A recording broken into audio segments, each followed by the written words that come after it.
Moving ahead, the debate around harmonization of regulatory compliance requirements has been a concern for organizations across subject matters.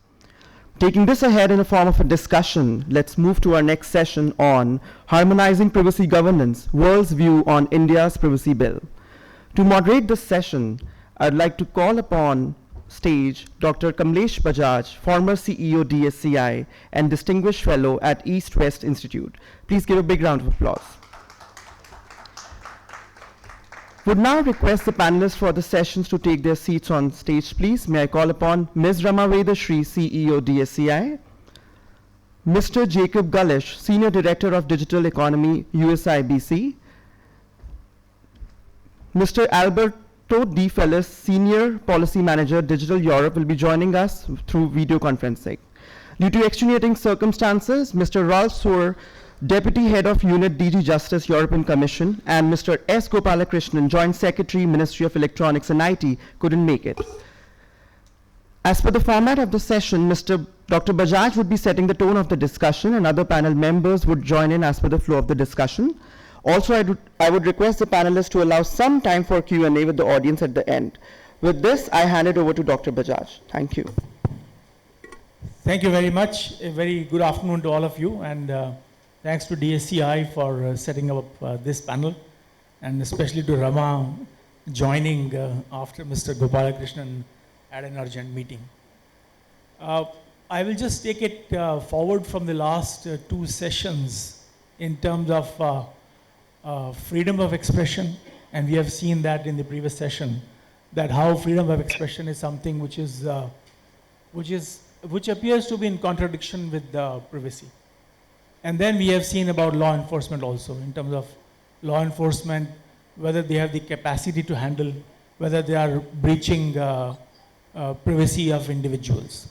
So we can see very clearly that cyberspace continues to challenge lawmakers. As we are moving closer to making a data protection bill in the country, we are confronted with all of these issues. So law enforcement, other wings, they are concerned about privacy, security, national security, and freedom of expression. And now with the privacy judgment, especially in our country, we are finding that the cyberspace has become even more slippery. How do we actually handle it? And then we are concerned, a lot of people sitting around here, is the growth of the industry. So the question asked is, what about the growth of the industry? Because the Supreme Court did talk about it. Innovation, job creation, and so on. So whether the data protection bill or the regime that we are in the process of creating will enable that, or will it act as a stopper, that kind of a thing. So whether the startups will get the appropriate encouragement in terms of reaching out global. So I think some of the questions that get raised, and I'm not talking of taking the names of big data, analytics, machine learning, artificial intelligence, these are much in common use, whether we actually mean what we say, but then they're all there. Because a typical program will now be taken as an AI program. And today, in fact, I was reading a news item a couple of days ago where it said that the US is trying to train much as it did COBOL programmers coming out of school. So similar level, whether they'll be able to train people, much lower skilled people, to write AI programs. So I think that skilling and reskilling is happening in a different way. Then another dimension which I would like to take everyone here along is on encryption. Encryption as a tool for privacy. Encryption as something which is standing in the way of law enforcement. So even if you have access, then can you actually decrypt data? So with all these, what is the expectation that we have for a privacy law in the country? Expectation is that the national security and privacy don't form a zero-sum game, which we find everywhere. And we have seen in the previous sessions too, that privacy and surveillance, national security, all of those issues are standing against each other. But then second is that the global data flows should not be undermined by data protection laws. So that is a requirement of globalization and the trade which is going on in the world. But then for that, do we need laws which are highly prescriptive, or they should be more flexible, more self-regulatory? Although I know that very clearly that in the last 4 or 5 years, self-regulation has run into trouble. But I think probably once again the prescriptive part is also no better, so that there is scope for reconciling prescriptive as well as the self-regulatory part. So third is the regulation should not present trade barriers.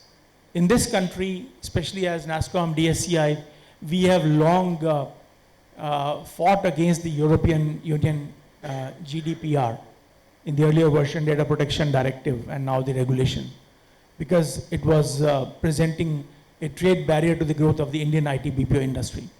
So we are clearly have seen that, and we have taken a position from that side.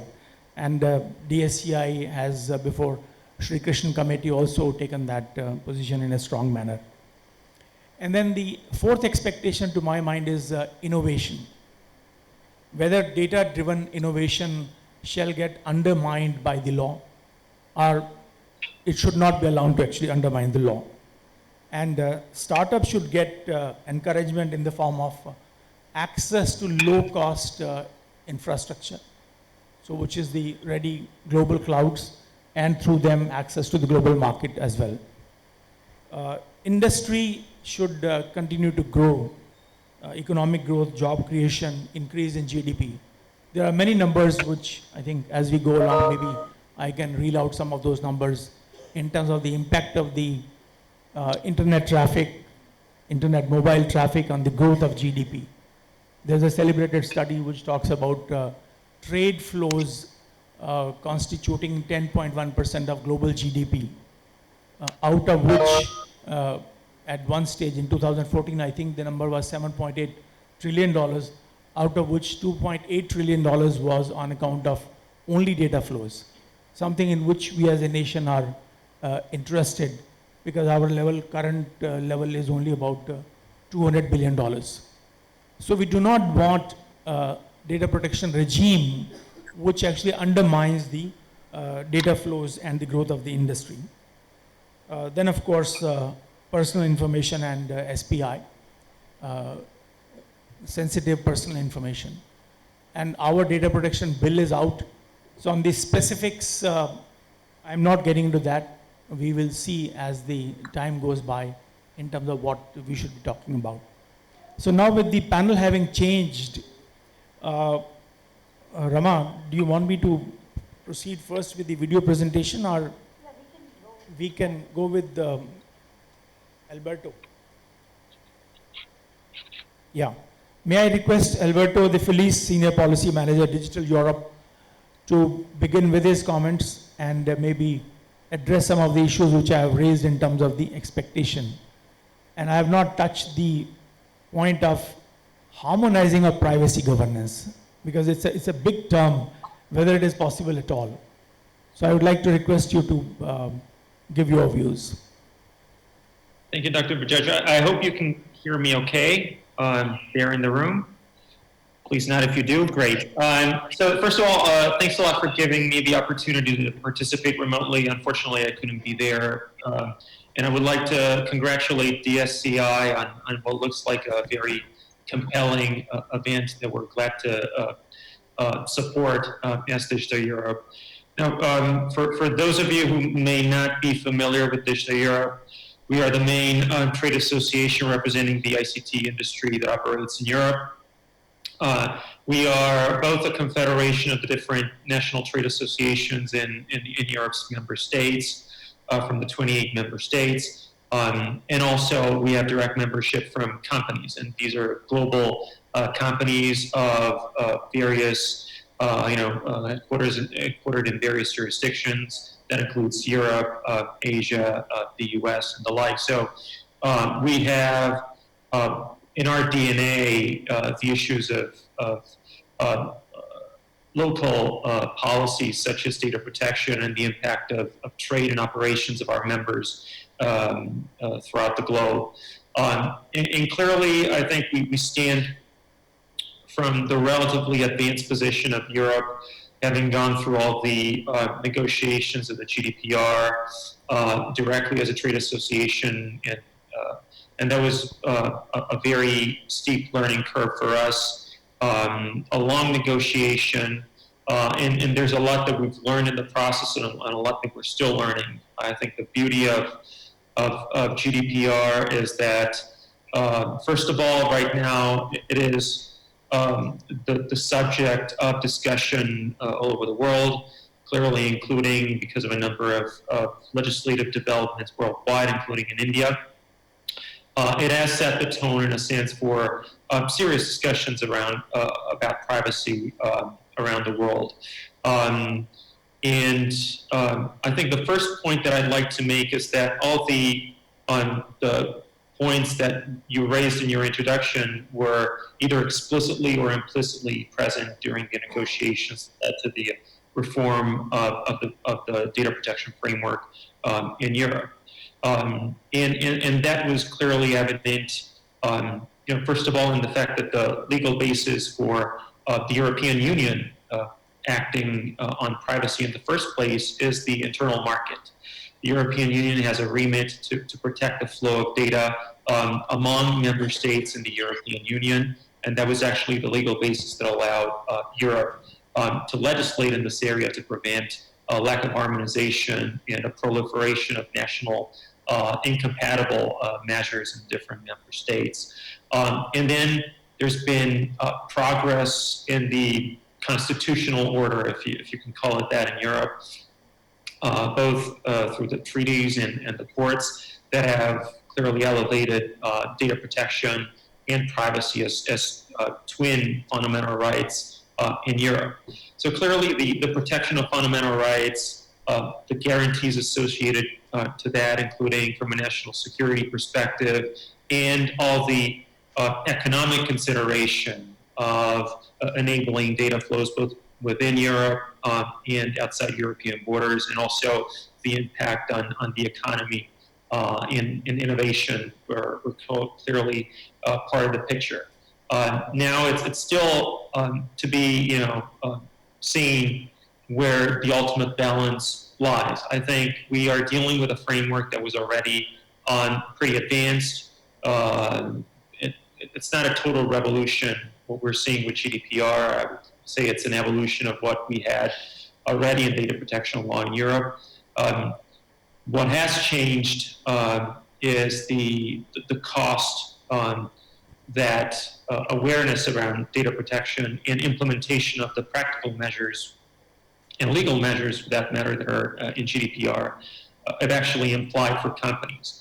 I think it's the first time, even though a lot of the actual provisions perhaps were already in place in Europe, that we've seen massive awareness from all companies hailing from all sectors of the economy that they need to comply with GDPR, that there is, that the public is paying attention to this topic, and therefore there could be huge costs associated with not complying. It's the first time that we see a movement, and I think it was endemic throughout Europe before in the run-up to May, which is when GDPR came into application.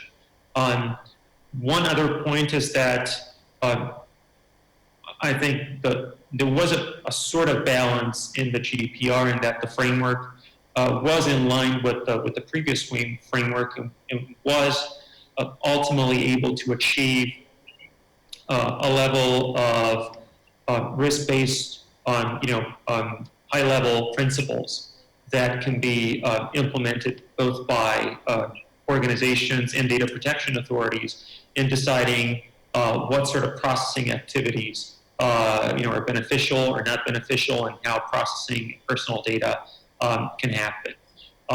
And that flexibility also entails that we'll only be able to see the full impact on both the protection of fundamental rights and innovation, growth, jobs in the long term, mostly based on how those provisions are actually implemented and enforced.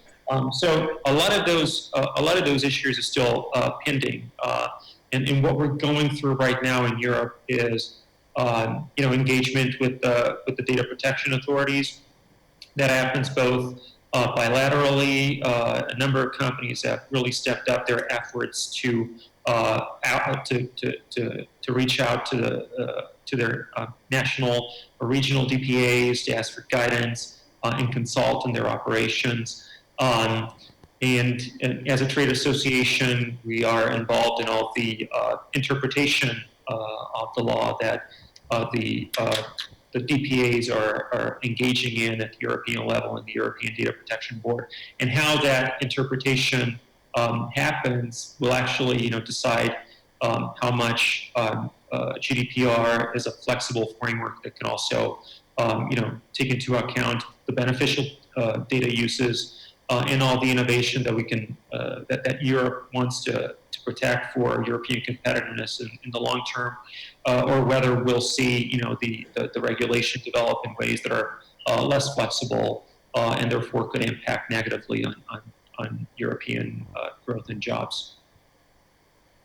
Okay, I think it's a good description of what you think GDPR is proceeding with, and in terms of the global discussion it has generated.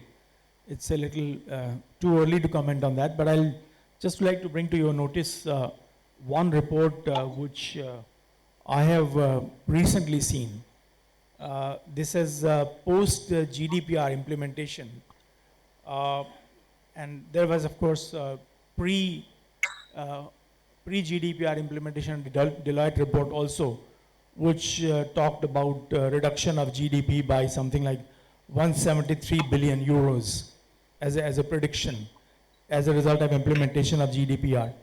But that of course we'll see in future.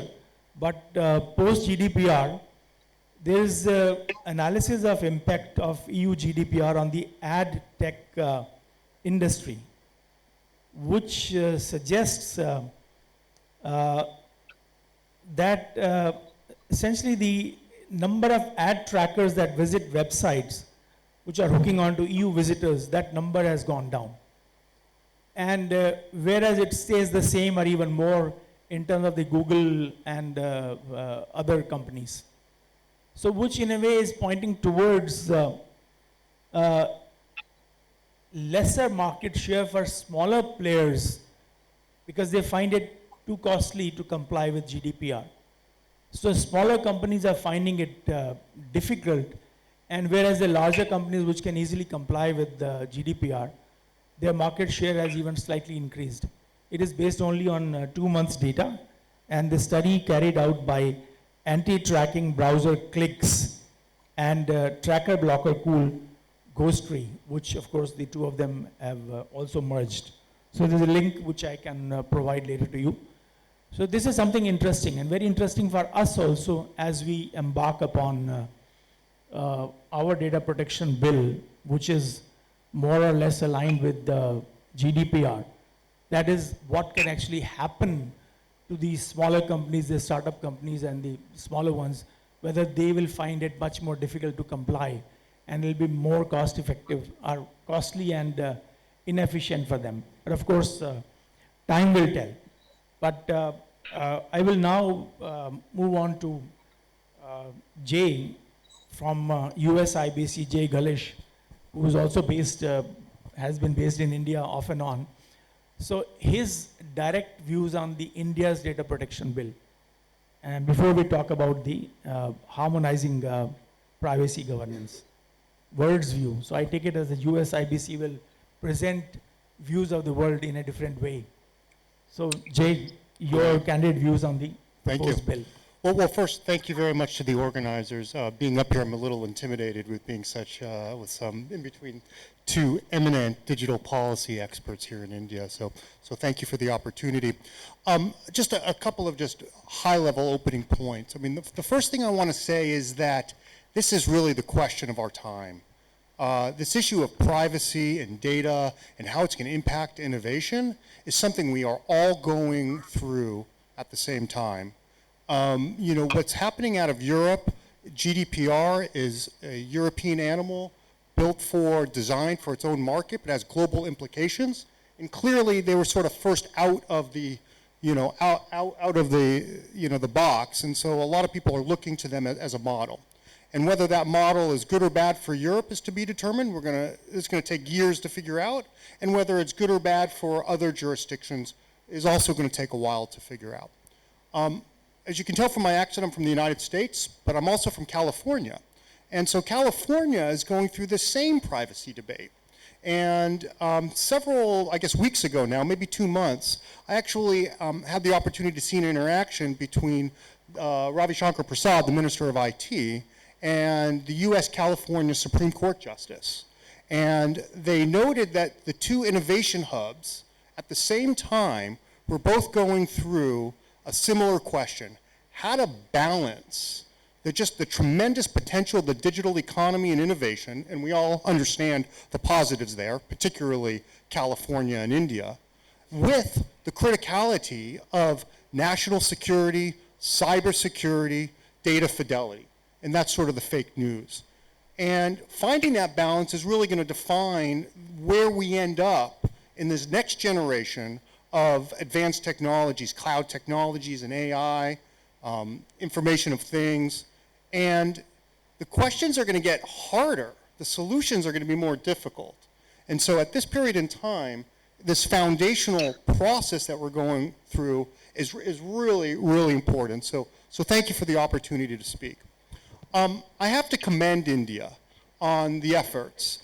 The process has been a little bit nerve-wracking for sure, but I really commend the efforts, the diligent research, some of the reports that have come out, the consultations, and so forth.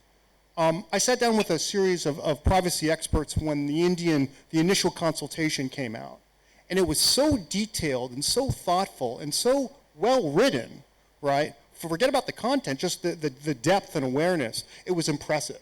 And when we compared that to other jurisdictions, and USIBC is the US-India Business Council, and I'm part of the larger US Chamber of Commerce, and so we're tracking privacy and data politics throughout the world. We were eminently impressed by the process and the wealth of information. Now, coming to the specific bill, I think there's a natural tendency in all regulatory aspects, or many regulatory aspects, for Europe to look to Europe. Many of Indian lawyers who study abroad study in Europe. There's obviously the colonial history, and there's some of the legal jurisprudence that makes Europe a natural, tendency or I guess someone to look at for guidance. And so it's not totally surprising that India looked to GDPR to understand its privacy policy. But it's critical to realize that privacy is a very personal thing. And it's personal at an individual level, at a communal level, and at a national level. And everyone has their own point of reference, and it changes over time. For example, in the United States, privacy is often thought through the point of the individual, right? Individual rights. But in China, privacy might be thought from a point of collective responsibility. And in India, there might be one or many different points of reference for privacy.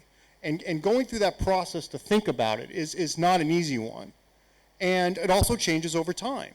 What I might have felt in terms of privacy before some of the recent activities, whether it's some of the scandals or cyber breaches, might be very different than how I think about it afterwards. And so that's where flexibility ultimately is going to come in. And so when India is taking this point of reference from privacy, I'm not sure I'm pretty sure there's not a consensus on what privacy means in an Indian context. Is it privacy from big data? Is it privacy from government oversight? Is it privacy from my nana and nani? Where are we, what are we looking for in terms of privacy? But there is a clear understanding in India, and to your credit, that we want to maintain and even ensure, and even to the extent we can, facilitate the innovation, facilitation, and job growth. As Philip said, privacy in Europe is coming from a country with a long history, but also a wealthy country, right? A wealthy group of countries, and so their perspective could be very different. The one thing, and I don't want to get into the details of I like this and I don't like that. I mean, there's sort of two things. The data localization, I think there's clear. That's a clear negative. Big data is not only important, but even beyond that, if you look at the IT industry and you look at the digital economy, it's interconnected in ways that anything that's forcing a barrier here, whether it's data localization or content controls or tariffs, those are all inhibitors, right? So across the board, things like data localization don't make sense in an Indian context, especially given how global Indian industry is. People move back and forth, the number of Indian Americans, but also the Indian diaspora, and how not only technology and companies are on multiple borders. I just don't think it's a sensible solution across the board. Are there going to be particular instances where some data may need to be housed in a national security apparatus? Of course. But really it's that balance that's important, and less is usually more. And once regulation is set and rigid, it's really hard to make it less flexible, and it's hard to then release it. I think it's always better to start off with, controls, oversight, self-regulation, and then when there's a problem, you fix it. I mean, to their credit, I mean, there's probably a lot of talk about, the Cambridge Analytica stuff, and I think companies are making legitimate efforts to change their practices. If you look at some of the content, the way platforms are managing content, where in the past they would say, we don't think we need to look at it in any way, and now they're looking at certain user agreements and self-control, and that's natural. We don't know what the problems are going to be, so coming up with a prescriptive solution beforehand of regulation, we're not going to get the regulation right, and then it's going to have some unintended consequences. And so I do commend India as it's going forward through this process. The one thing that I would say is, because we're in a vastly, rapidly changing environment, and for example, the United States is likely to look at its national privacy law starting next year. And so ensuring interoperability, connectivity between India and its global markets are critical. And the one big gap that I've sort of seen is that India seems to be looking west, but to the east, there's a really interesting regime developing in the APEC, the cross-border privacy rules. And there's been very scant attention focused on that regime and how it is, adequate, to use that, technical term, with GDPR, but has a very different set of requirements where it's a lot of self-regulation, and it allows information to move within that group of countries. And that's a model I think India should look at, because I think in terms of balancing that innovation with the other issues of privacy and security might be a better model for India to mirror. And it also opens economic avenues to that APEC market as well. Thank you very much, Jay. I will now request Rama, as a member of the committee and as well as CEO of DSCI. I think she has played a unique role in the formulation of the data protection bill as we see it. And surely she had certain reservations, which I'm sure she'll talk about. But I think the key point, which I would also like to ask as a question before she starts, is that whether APEC model was considered strongly at all in contrast to GDPR by the committee. Whether it is possible for us to disclose and in what manner, that I leave it to her. But it's a major concern given the title that we are talking about, harmonizing privacy governance. Of course, I do realize that probably it's never possible at all given the whole world situation. But when we are creating the law now, we probably have to look at it seriously.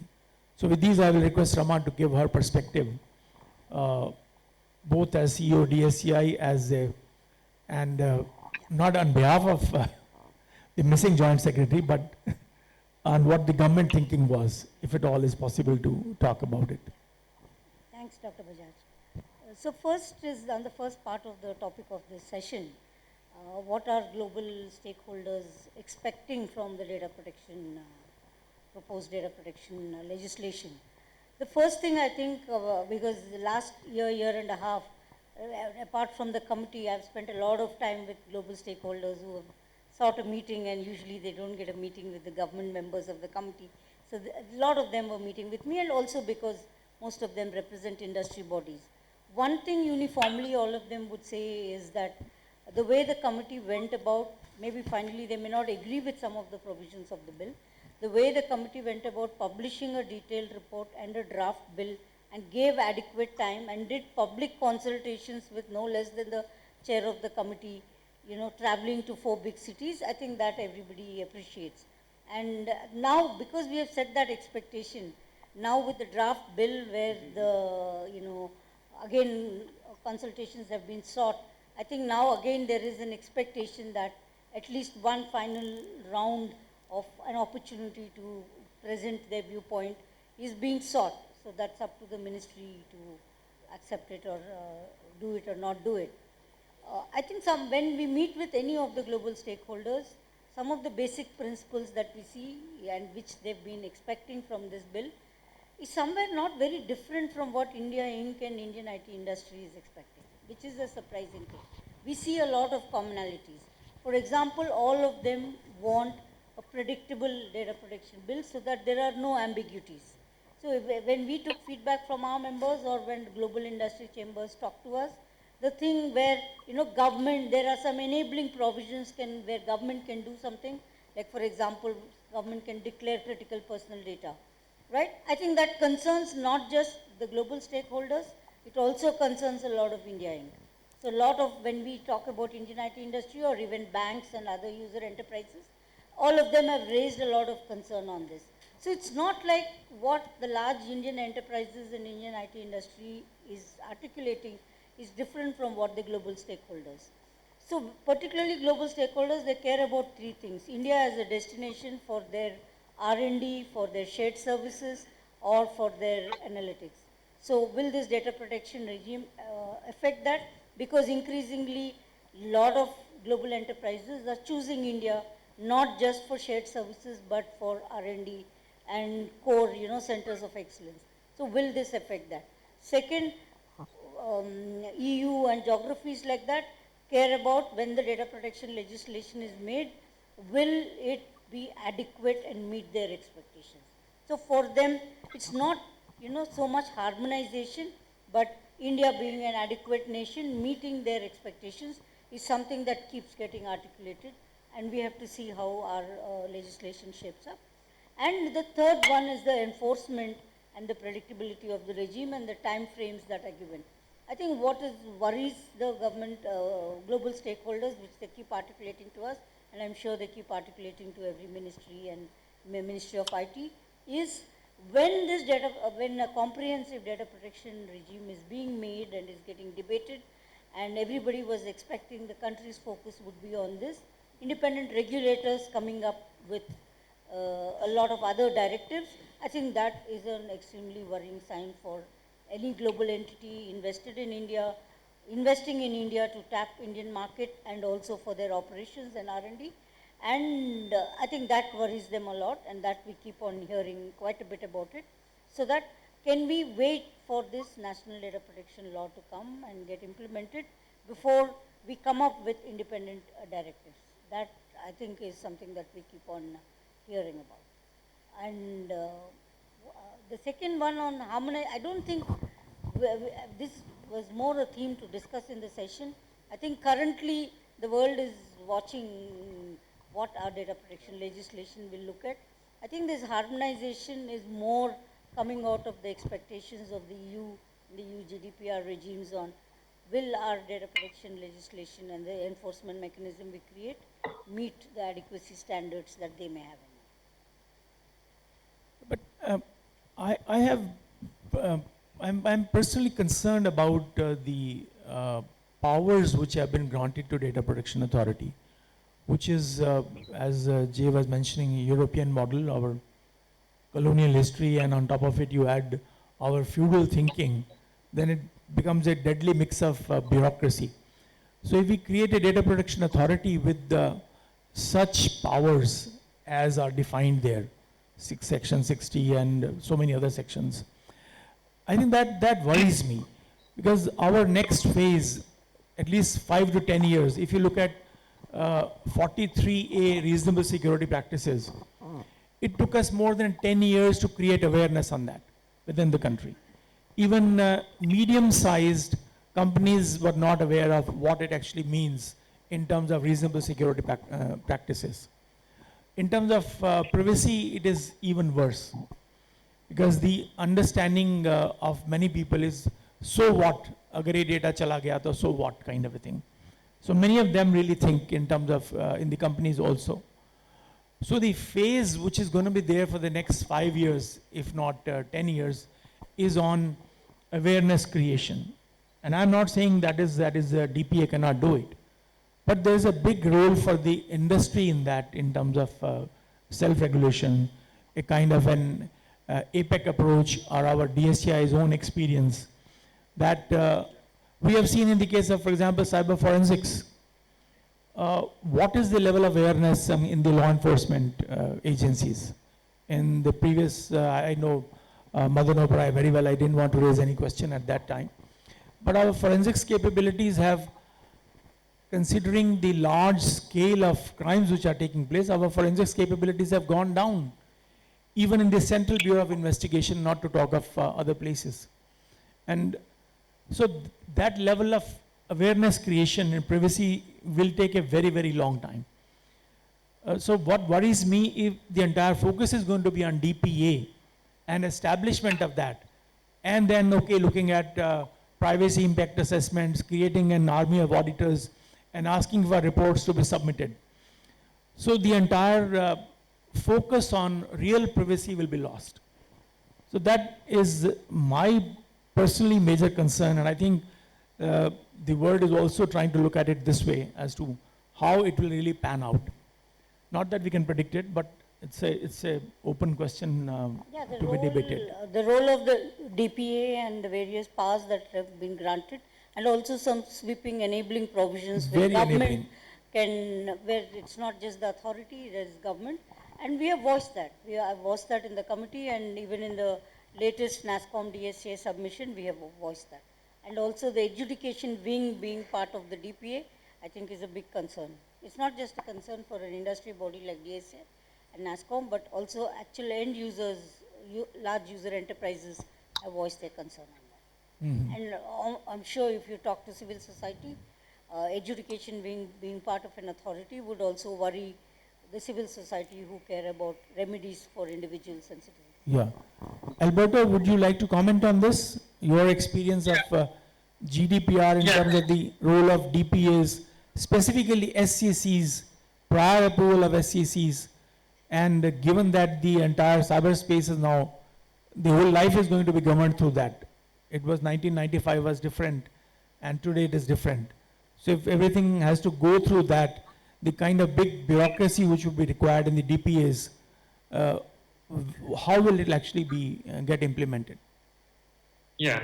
So, no, thanks a lot. On DPA specifically, I mean, the question of whether DPAs should exist at all is currently a question that we pose ourselves in Europe. I mean, they've been in place since 1995, and they're ingrained in the system. I think to a certain extent there are, some definite upsides to having DPAs. One of which is that you avoid, to an extent, or at least this is what I think DPAs themselves are trying to encourage, is a proliferation of case law and people actually going to different courts and trying to get to different results when it comes to data protection. So in a sense, it does create more consistency in implementation. Where I think we do have problems still is that you don't necessarily want DPAs to actually become creators of secondary law. I mean, DPAs are an administrative function, a regulator to that extent, that is supposed to interpret and enforce the law as was stipulated by the legislators. To a certain extent, with guidelines and with with other provisions, we see a tendency of data protection authorities to interpret the law expansively, which sometimes can be an issue also if you want to generate meaningful advances in the market. One of the issues, one of the examples that I could give is GDPR understands the role of industry and understands the role of industry initiatives in facilitating compliance and generating programs, codes of conduct, and the like. But currently, the DPAs are actually the ones that decide what a code of conduct can actually consist of, and actually you need to go through approval. And the process so far has been very laborious. In the test that you need to pass as a group of companies to create a code of conduct, it's quite difficult to meet, and that is not necessarily helping develop positive developments in the market. If I can add specifically, because a number of interesting points were raised on harmonization, I think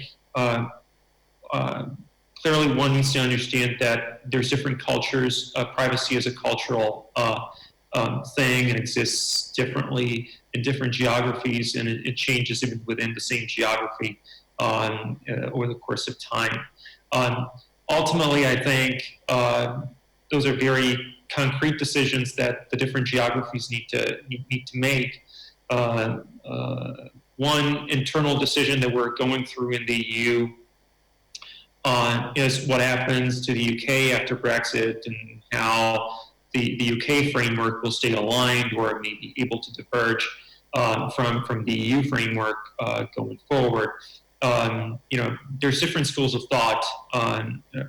Ultimately, I think it needs to be a sensible decision that ultimately looks at what the given geography wants to achieve in terms of doing trade with the EU. Ultimately, the power of the EU to force other geographies to look at its principles is that if other geographies want to import data from the EU, they will need to get adequacy or stick to the rules, to the EU rules that allow for that transfer.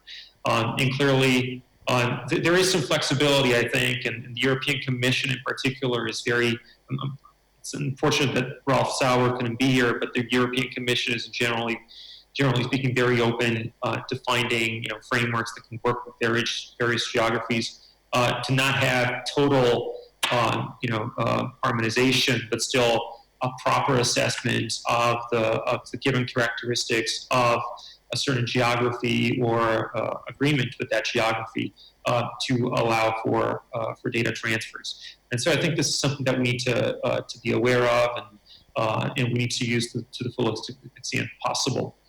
Ultimately, I think what's important for companies is that irrespective of the geographical variations, ultimately they want to be able to service as many markets as possible internationally.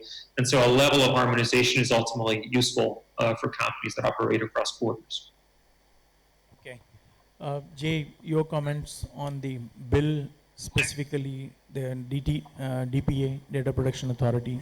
Yeah, so I'm happy to answer that, but there's also one other area, and we're talking about interoperability or cooperation. If we look at competition regulation and maybe consumer protection regulation around the world, I think there's some really good regulatory models that work internationally.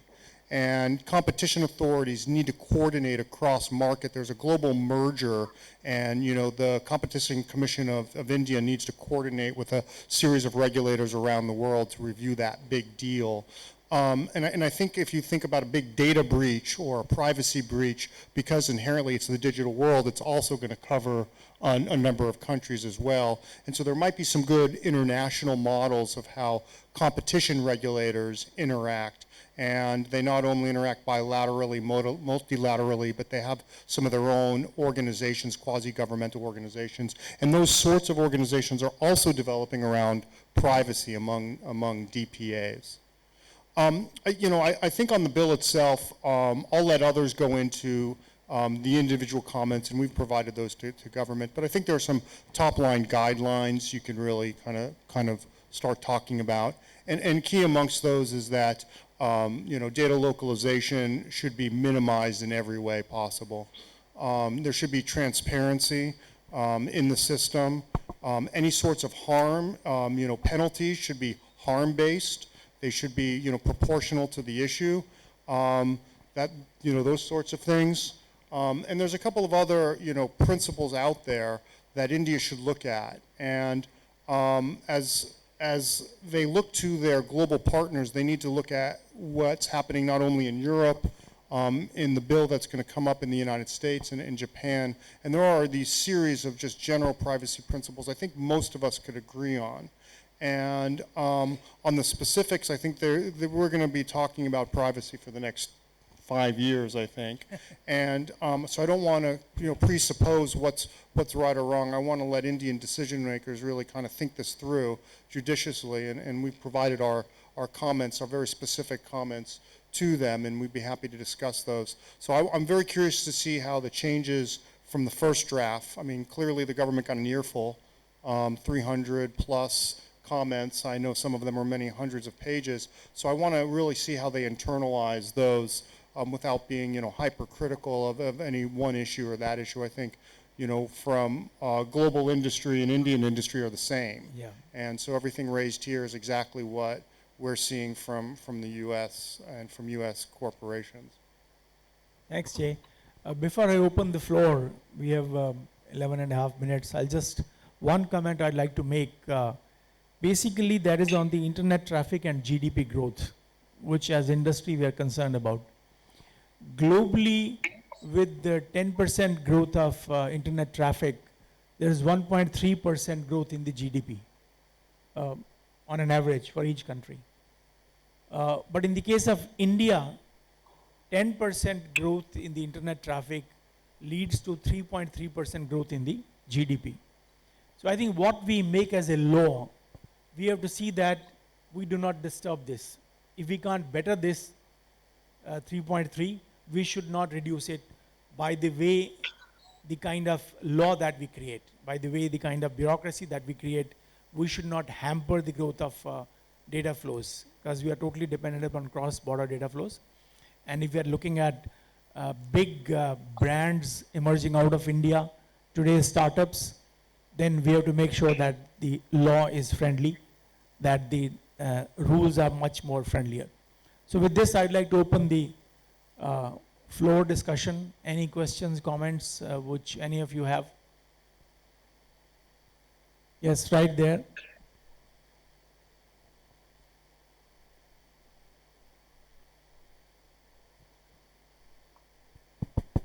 Hello. Hello, sir. It was nice listening to all of you. Thank you for your comments. So my, a question is kind of, the understanding that comes from, from the community that we are. So I am into cybersecurity space. So I myself am a certified ethical hacker. So the community that we, represent, data plays a very critical role, especially the law enforcement body. So why they are not successful, reason for that, if somebody who is trying to hack into some system, to catch that person, these people use VPNs. And these VPNs are, they bounce the IP addresses across to international borders. So to catch that person, you have to go international, and then you have to, get that person, and that takes a lot of time for us. And that is the point where Indian government come into picture of data localization. That's my viewpoint. So data localization is very, very important aspect. That's, I believe personally, that's the right track. In terms of, there will be obviously some expenditure with big companies, have to spend a lot of money in data centers.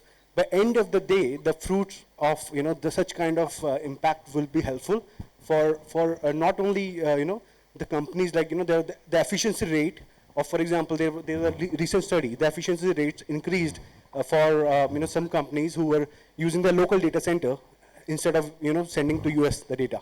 So the company also will gain out of it. So my viewpoint is, the data localization is a good aspect, and all the comments are complete. Yeah. Thank you. Jay? Let me take this on data localization. First and foremost, you have to just assume any policy that India makes towards international companies, Indian companies internationally will have to deal with. right? And we all know India is a huge processor of international data. So this concept of data reciprocity, I'm not a fan of it. I think it would be bad for the digital economy. But if India goes too far down on a particular path, it will be discussed in other international capitals. And that's bad for everyone in this room. That's bad for every human on planet Earth. In terms of cybersecurity, not all data centers are equal. And there's a lot of different types of data centers. In order to look at cybersecurity, you need to have purview over your international network. If people are not able to look into their Indian networks, then that's a hole in the network. They don't see what's going on there, and that actually creates increased cyber risk. In addition, if you force data centers, that's different than incenting them for their own business reasons. Companies are going to comply. They're going to do it. It may have some costs. It may have some benefits, but companies never like to be forced what to do, and it's going to have some negative externalities on just general investment and ease of doing business. That's just the truth. But then when you start requiring additional centers, and they're not insignificantly cheap, I mean, many data centers are in the B's and not the M's.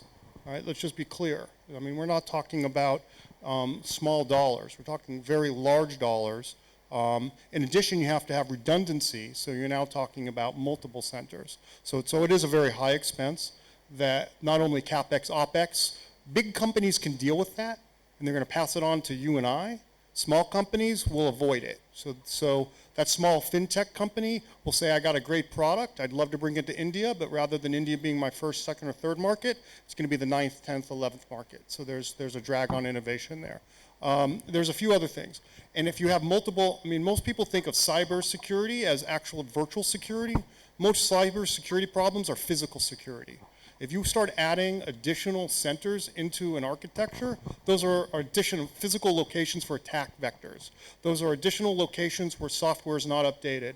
That is a specific location where a malactor can be either paid or for other reasons can do something wrong to a network. It creates a whole additional set of vulnerabilities to an entire global network.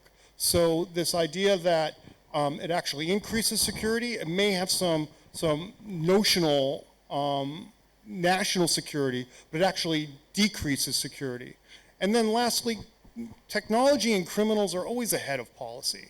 So if you're really a bad guy and you know that you don't want your data read and that it's housed in India, you're going to figure a way out. I mean, that's just, again, so if the goal is to get more data centers in India, that's happening because India is a hotbed of innovation. It's got talent.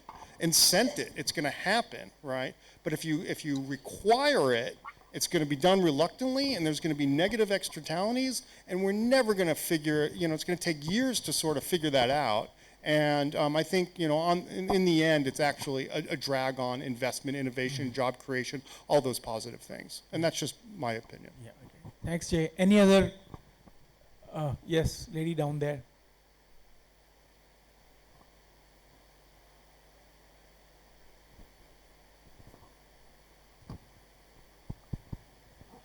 Hi, my name is Shivangi. The question I had was, we've talked about, you've talked about a lot of points where you feel if this comes into the India bill, it make, the kind of problems it's likely to create, stuff like affecting data flows. And, but my question is, suppose these, points do get translated into law, apart from the immediate aspects that are debated in the media in terms of increase in costs or, maybe additional business like you just brought up, data centers in India, what longer term impacts do you think it would have on global trade and data flows, considering India is such an integral part of the data flows, A, from an industry perspective, B, from just the fact that we are a very large digital population? Any thoughts? Yeah, no, absolutely. I mean, India is an incredibly influential country in the digital sphere. And so what India does, other countries are going to do. So, what happens here, and maybe as a big market, there's actually a genuine need for, a data center here. And again, as I mentioned, they're very expensive. but then it's going to provide shade to other countries around the world, whether it's Bangladesh, whether it's Vietnam, whether it's Indonesia or China. So it's really not necessarily just one data center. It's really going to create a fragmented digital arena. And I think ultimately what you'll happen when if we go down that path as a collective economy, you're gonna find groups of companies like APEC that are going to create own rules that ultimately are a data-free zone, and some countries are just going to be left out, right? And those countries that are a bigger data market are going to get those benefits of big data, of analytics, and things like that. And so it'll start to be negotiated. It'll become it'll be another factor in a trade agreement. But some countries will be left out because companies are not going to build 198 data centers around the world and you'd have to have redundancy. So it'll be 400 data centers to service a product in every single country. Some countries will be left out of that. And it may not be India because of the size of the market, but that's going to have impact on Indian industry when it goes to those other markets as well. Any other? Can I Okay, I have Yeah. two questions. First table. First, Okay. yeah. My question is not directly not related to India's privacy bill, but a different one. If you look at the history of the privacy breaches that have happened in past, a few years back, the Yahoo breach, and then Facebook one breach, and another one recently, then Uber. The time taken by the companies in reporting the breaches is actually unacceptable. So what does it indicate? Is it a question mark on the intent and integrity of the company, or something else? Yeah, I think globally and more so in India, there is a reluctance and a hesitation to report breaches. I mean, first of all, even security breaches, and then I think privacy breaches is probably even a little more. So I think breach notification or incentivizing companies to notify breaches, because just the stick won't work, but how do we give them, and once they notify, well, for example, now because of the RBI guidelines, a lot of banks notify. Then they also expect something in return in terms of, redressing them or helping them scale up their security preparedness. So I think overall there is a lot to be done. There is a reluctance in every enterprise and every government agency to report, and probably because of reputation risk or perception or the fear of the action from the regulator. We need to do a better, I think security itself we need to do that, but in privacy breaches we have a long way to go. So, Man, here, please as identify you were yourself. talking about, my name is Rahul.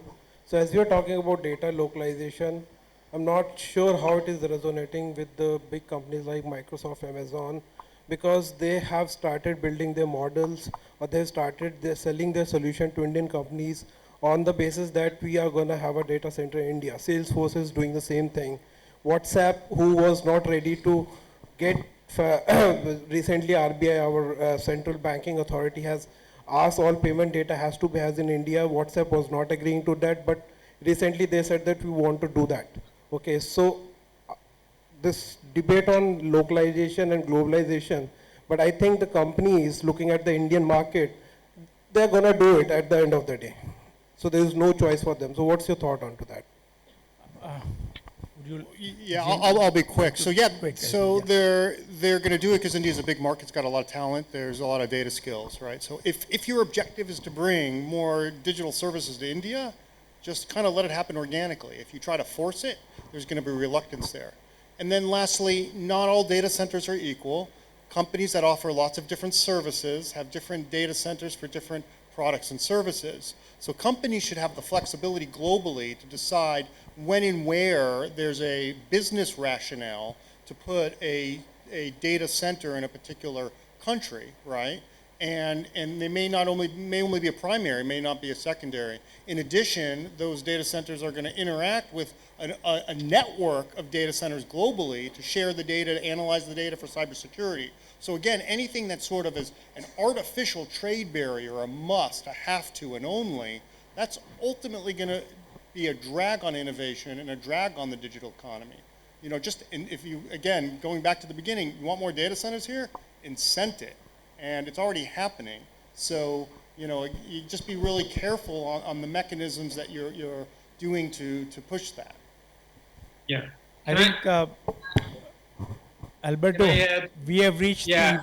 the end of To add the, very quickly, the scope and nature of the questions on data localization sort of show that the reasons behind it actually have little to do with protecting personal data. I mean, this is a key point, I think, from a European perspective, because at the end of the day, the legal rationale for protecting processing of personal data beyond national borders is exactly that there must be a reason that's linked to data protection. To the extent that there's no reason, I think it's very inappropriate for a law that's supposed to protect fundamental rights to do that in that law. A lot of those issues around law enforcement access, they're shared across geographies. I think, the European Union is now looking at access to e-evidence. The U.S. is looking at the Cloud Act. These things need to go through proper international agreements, and there is a sense, that the process for law authorities to get access to data that they legitimately need for prevention of crime needs to be faster. But these processes need to go through the appropriate multilateral instruments, if you will. thanks, Alberto. I think we have already exceeded the time allotted to us, and I think it was a good discussion opening out in terms of the world's view on what we are doing as data protection, but our ultimate aim is that we should be part of the global act, and we should gain as a result of globalization and the digitalization that we are taking place in our own country. So please join us in giving a big hand to the panelists for a very interesting discussion. Thank you, Alberto, for joining.